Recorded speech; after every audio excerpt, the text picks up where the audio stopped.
বিশ্বনবীরে গালি দেয় পাগল বলে, আমাদেরকে গালি দেয় রাজাকার বলে। বিশ্বনবীরে গালি দেয় মাজনুন বলে, আমাদেরকে গালি দেয় যুদ্ধাপরাধী বলে। যুগে যুগে এই গালিগালাজ আছে না নাই? কিন্তু যারা ইসলামের পক্ষের শক্তি, এখন কি কাঠমোল্লা বললো না রাজাকার বললো, এগুলো দেখার সময় তাদের না। তারা ভয় পায় একজনকে, তিনি কে? আল্লাহর কাছে যে মাথাটা নত হয়, পৃথিবীর কারো কাছে ওই মাথা নত হয়। আমরা যেন শাহাদাতের মৃত্যু আমাদের নসিব হয়, আল্লাহ তুমি কবুল করো। মরতে আমাদের হবেই। আজীবন বেঁচে থাকবেন কারা কারা? হাত তুলে। হ্যাঁ, আসি আসি। ফেরাউন বাঁচতে পারে নাই, নমরুদ বাঁচতে পারে নাই, আবু জাহেল বাঁচতে পারে নাই। এখনো যারা জুলুম করে এরাও বেঁচে থাকতে পারবে না, অসম্ভব। জুলুম যারা করে তাদের পক্ষে আল্লাহর কোনো সাহায্য নাই। আর যারা মজলুম, যাদের রক্ত জমিনে লাগে, ওদেরকে আকাশ থেকে সাহায্য পাঠায় কে? এজন্য মজলুমদের ভরসার একটা জায়গা হচ্ছে আমার রব। চিল্লায় বলেন ঠিক কিনা? এজন্য আমরা আল্লাহর কাছে কামনা করি, আল্লাহ মৃত্যু যখন হবেই তুমি শাহাদাতের মৃত্যু দিও। বিশ্বনবী সব সময় দোয়া করতেন, আল্লাহ তুমি শাহাদাতের মৃত্যু দাও। সাইয়েদনা ওমর ফারুক দোয়া করতেন, আল্লাহুম্মা রযুকনা শাহাদাতান ফি সাবিলিক ওয়াল মাউতা ফি বালাদি রাসূলিক। হে আল্লাহ, তুমি আমাকে শাহাদাতের মৃত্যু দাও, আর বিশ্বনবীর এই মদিনার বুকে আমার শেষ নিঃশ্বাস ত্যাগ করার সুযোগ করে দাও।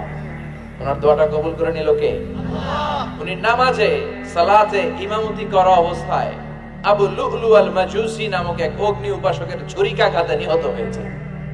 শাহাদাতের মৃত্যু। সুবহানাল্লাহ পড়ে। আমাকে শহীদ করে সেই মিছিলে শামিল করে নিও, যে মিছিলের নেতা মীর হামজা কোবায়ে খাব্বাব আল্লাহর কাছে ছিল অতি প্রিয়, শামিল করে নিও। আমাকে শহীদ করে সেই মিছিলে শামিল করে নিও। পড়ি আমিন। বিশ্বনবী বললেন, শাহাদাতের তামান্না যার হৃদয়ে নাই সে মুমিন হতে পারে না, সে মুনাফিক। মুমিনের সব সময় শাহাদাতের তামান্না থাকে। আপনি যদি সব সময় শাহাদাতের দোয়া করেন, তামান্না করেন, তাহলে আপনি ডায়রিয়া আক্রান্ত হয়ে বিছানায় শুয়ে শুয়ে মারা গেল, শহীদদের কাতারে আপনার নাম তুলে দিবে কে? এজন্য আমরা শহীদ হতে চাই। কি হতে চাই? আমরা মৃত্যুরে ভয় পাই না। মৃত্যু কোথায় আমরা খুঁজে বেড়াই। চিল্লায় এখন ঠিক কিনা? কাফির মুশরিক দিনে মরে 10 বার, জীবনে মরে 1000 বার। মুমিন একবার মরে, মরার আগে হুঙ্কার দিয়ে মরে। এজন্য কালিমায় যারা বিশ্বাসী, আল্লাহর উপর যাদের আস্থা, তাদের কোনো ভয় নাই, তাদের সহায় কে? আমরা যেন সব সময় আল্লাহর উপর ভরসা করতে পারি। আল্লাহ তৌফিক দাও। আল্লাহ তোমার উপর তাওয়াক্কুল করে যেন চলতে পারি, তুমি তৌফিক দাও।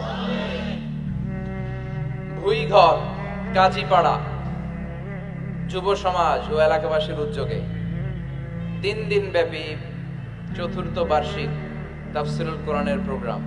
নারায়ণগঞ্জে বোধহয় আমি এই প্রথম এসেছি, এর আগে আসি নাই। আমার বাসা কিন্তু পাশেই, ড্যামরাতে।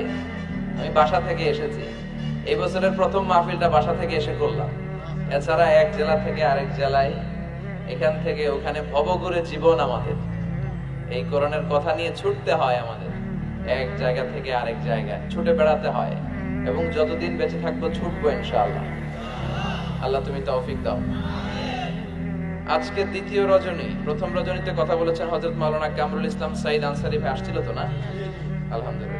আর আগামীকাল শেষ রজনী, সমাপনী রজনীতে কথা বলবে আমার খুব প্রিয় আমার ভাই হযরত মাওলানা সাদিকুর রহমান আল আজহারী। একসাথে আমরা মিশরে পড়াশোনা করেছি। আপনারা আগামীকাল আসবেন তো ইনশাআল্লাহ। এই প্রোগ্রামের সভাপতি হচ্ছে আলহাজ একেএম আফজাল হোসেন। আচ্ছা, আগামীকাল। আজকে সভাপতি হচ্ছে আলহাজ মোহাম্মদ শাহিন খন্দকার ভাই, দেখা হলো। প্রধান অতিথি এম কামাল উদ্দিন, উনি আসছে। আচ্ছা, যারাই এসেছে প্রত্যেকের জন্য আল্লাহ যেন এই মাহফিলটা আমাদের নাজাতের ওসিলা বানায়।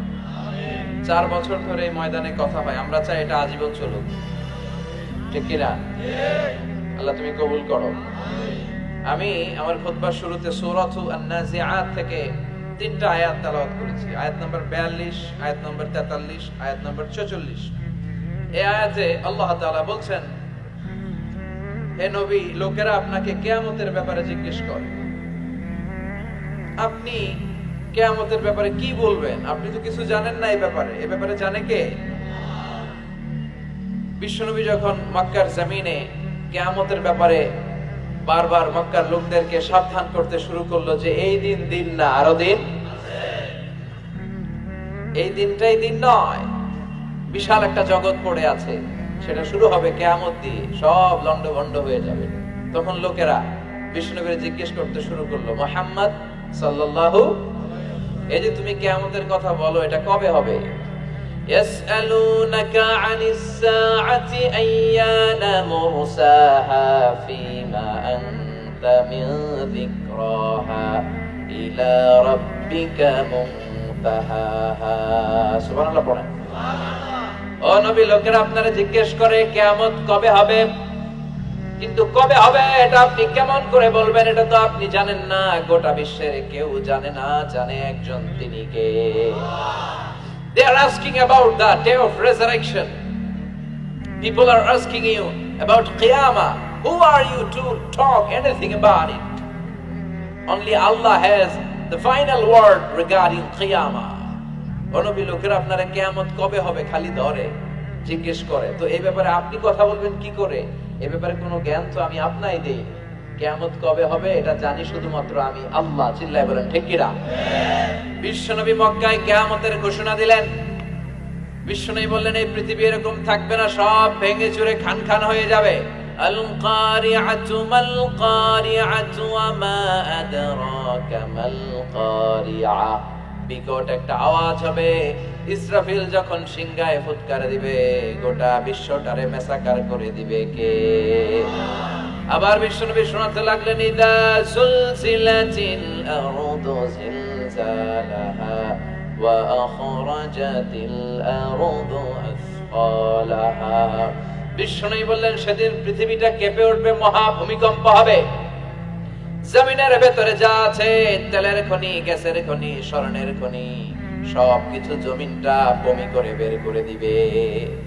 আবার বিশ্বনবী বলতে লাগলেন, ইদা রুজ্জাতিল আরদু রাজ্জাও ওয়া বুসাতিল জিবালু বাসসা। সুবহানাল্লাহ পড়েন। জমিনটা কেঁপে উঠবে, পাহাড়গুলো ভেঙে চুরে দুমড়ে মুচড়ে যাবে, গোটা বিশ্বটা কেঁপে উঠবে, সাগরের মুখে দাউ দাউ করে আগুন জ্বলবে। সেই দিনটা হচ্ছে কিয়ামতের দিন।